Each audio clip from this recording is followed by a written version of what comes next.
Welcome to the Arizona Wildcats Show, brought to you by Fry's Food Stores. Arizona basketball coach Sean Miller met with the media on Monday and talked about this week's upcoming Pac-12 tournament. Here's what he had to say.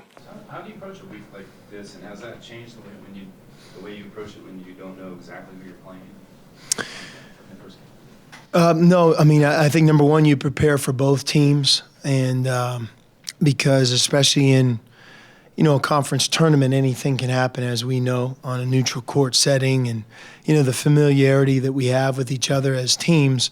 You don't have to necessarily be the best team to win. You just have to be the best team on that particular afternoon or evening. So we're prepared. You prepare for both teams, and as always, this late in the season, it's so much more about your own team, making sure that we're ready mentally and physically, excited and fresh and up to the task. I think you guys can scout these in person, right? Mm-hmm. You send your assistants? Yeah, somebody will definitely be at the Wednesday game. I think we all figured it was going to happen, but just how appropriate that the last two regular season games of his career, Gabe York gets Pac-12 Player of the Week, first of his career. Well, he earned it. Especially with the way he played on Thursday night against Cal and the way that game ended. He put us on his shoulders, rescued us from the dead, made timely, clutch, big shots.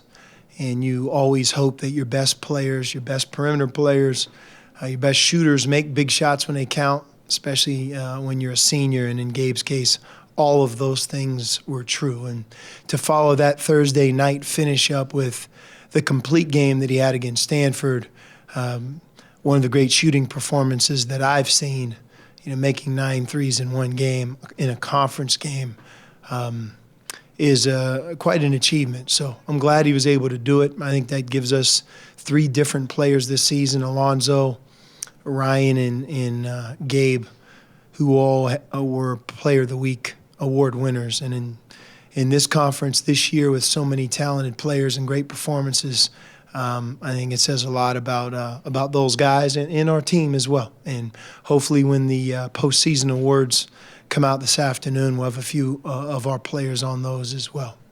You look specifically at getting into that preferred 1 to 4 seed range. Do you think that's a possibility if you do? I don't know enough about that. I would say that if that would happen, we would almost have to win the tournament, would be my guess. And if we would, then maybe you're right. So saying that, besides you guys, who else do you think really has some motivation and maybe gets surprised? Everybody. Even Oregon.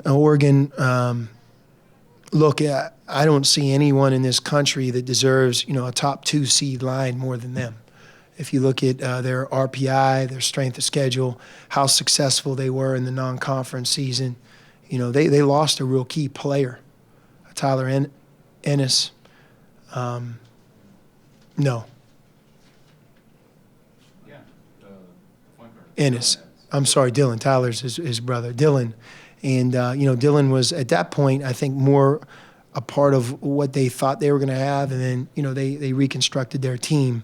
But losing him, I'm sure, early on in their year, that maybe they weren't as sharp, but they've been as consistent from start to finish as any team, and they're very deserving to get that coveted 1 or 2 seed. Las Vegas will help them establish that if they were able to win a few more, win our conference tournament in addition to the regular season. You would think that they would have a shot at being one of the top 4 teams in the NCAA tournament. But everybody, UCLA, who I think would have to win the conference's tournament to make the NCAA tournament, certainly they're motivated. You look at that first round game, USC versus UCLA, every game, Oregon State, playing to be a part of this year's tournament.